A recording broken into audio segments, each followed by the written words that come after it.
नमस्कार दर्शकों, शिववाणी कार्यक्रम में आप सभी का बहुत स्वागत है, अभिनंदन है।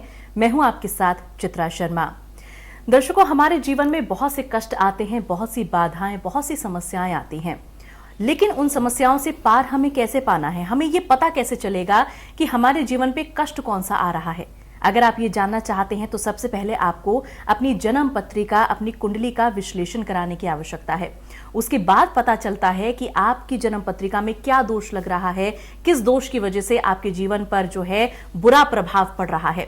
आज ऐसे ही कुछ दुष्प्रभावों के बारे में हम बात करेंगे। तो चलिए कार्यक्रम की शुरुआत करते हैं और मिलकर स्वागत करेंगे शिव ज्योतिष अनुसंधान केंद्र के अध्यक्ष, विश्व विख्यात ज्योतिषाचार्य, वास्तु विशेषज्ञ, रत्न विशेषज्ञ श्री पवन गोयल राय साहब जी का।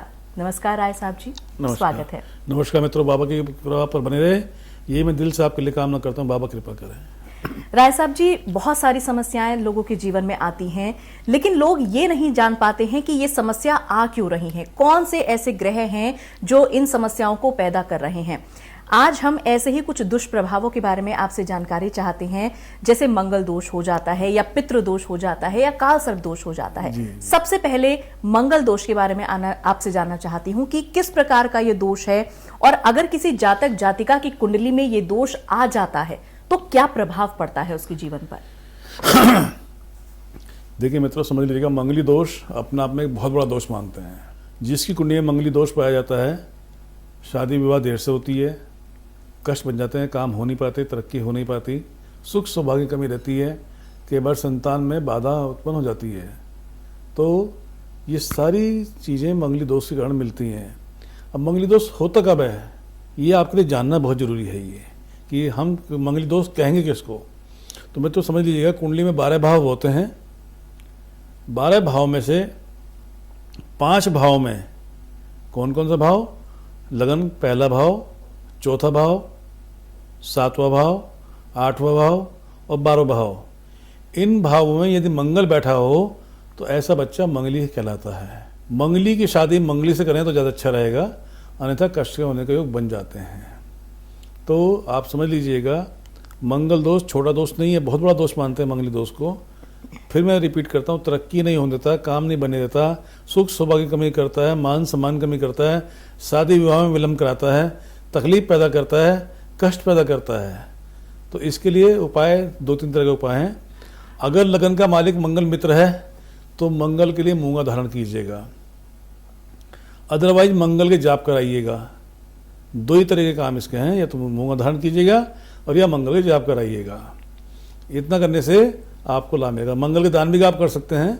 मंगल के दान करने में आपको हनुमान जी पर चौला चढ़ाना है, लड्डू चढ़ाने हैं। इतना करने से आपका मंगली दोष का प्रभाव काफ़ी हद तक कम हो जाएगा। इस बात को आप समझ लीजिएगा, बाबा कृपा करें।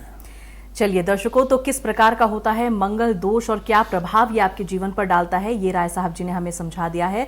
अच्छा राय साहब जी, यहाँ पर एक सवाल मैं आपसे जानना चाहती हूँ। अक्सर लोग ये कहते हैं, मैंने सुना है लोगों को ये कहते हुए कि 28 वर्ष के बाद जो मांगलिक दोष है वो कम होना शुरू हो जाता है और 32 वर्ष के बाद ये खत्म हो जाता है। ऐसा नहीं है क्या? हाँ, यही आपसे मैं जानना चाहूंगी, क्या ये दोष खत्म होता है? कभी भी खत्म नहीं होता। उम्र के संग इसका प्रभाव बना रहता है। ये दोष हमेशा ही साथ में चलता रहता है। इसके उपाय ही करना बेहतर रहेगा आपको। जी, तो देखिए दर्शकों, यहाँ पर राय साहब जी ने ये बात भी साफ कर दी है।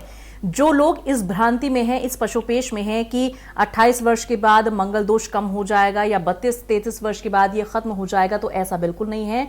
ये आपके जीवन के साथ बना रहता है। हाँ, इसके दुष्प्रभाव को आप कम जरूर कर सकते हैं, और उसको कम करने का तरीका क्या होगा, उपाय क्या होंगे, ये राय साहब जी ने आपको समझा दिया है। और भी जानकारी अगर आप प्राप्त करना चाहते हैं तो आप लोग हमारे साथ जुड़ सकते हैं। डिटेल्स, नंबर्स आपके सामने फ्लैश हो रही हैं। अच्छा राय साहब जी, ये भी कहते हैं, जैसा आपने कहा कि मांगलिक की शादी जो है मांगलिक से ही होनी चाहिए, लेकिन बहुत सारे केसेस में, अब जैसे आजकल का जमाना चल रहा है, लोग लव मैरिजेस कर लेते हैं, अपनी पसंद से प्रेम विवाह कर लेते हैं। ऐसे में कुंडली को बहुत सारे लोग जो है प्राथमिकता नहीं देते हैं। तो जिन लोगों को ये पता ही ना चले कि मांगलिक है या नॉन मांगलिक है हमारा पार्टनर, शादी के बाद अगर पता चल रहा है, तो शादी के बाद भी क्या उपाय किया जा सकता है? बिल्कुल, शादी के बाद भी उपाय कर सकते हैं। उपाय जरूर करने चाहिए, अदरवाइज दिक्कत रहेगी। और शादी टूट रही है, शादी हो रही है, शादी टूट रही है, विवाह संबंध विच्छेद हो रहे हैं, साल भर बन नहीं पा रही है, साल भर के अंदर ही तलाक हो रहे हैं, ये सब क्यों है? क्योंकि मंगली का प्रभाव, नेगेटिव प्रभाव मिल रहा है। तो आप तुरंत अपनी कुंडली कर दिखाइएगा, उसमें कोई मंगली दोष तो नहीं है, और है तो उसका उपाय करेंगे। मैं तो कहता हूँ हमेशा समस्या है तो समाधान भी है, उपाय जरूर करेंगे, उपाय करके लाभ प्राप्त होगा। बाबा कृपा करें। जी, बहुत अच्छी बात यहाँ पर दर्शकों राय साहब जी ने की है कि अगर समस्या है तो उसका समाधान भी मौजूद है, बस आपको समाधान प्राप्त करने की आवश्यकता है। जो लोग इस कंफ्यूजन में हैं कि भाई शादी तो अब हमने कर ली, अब हमें पता चल रहा है कि हमारा पार्टनर मांगलिक है, अब क्या करें, तो यहाँ पर भी राय साहब जी ने आपको बता दिया है कि शादी के बाद भी आप उपाय कर सकते हैं। मतलब दर्शकों उपाय करने से है।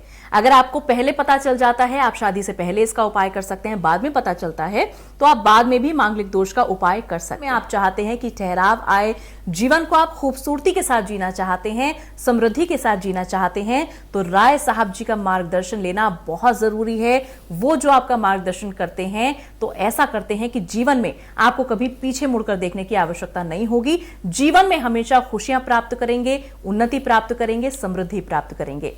राय साहब जी, आपने बहुत अच्छी जानकारी हम सभी को दी, अपना कीमती समय आपने दिया, आपका बहुत बहुत धन्यवाद। नमस्कार। तो दर्शकों आज के लिए बस इतना ही। नमस्कार मित्रों।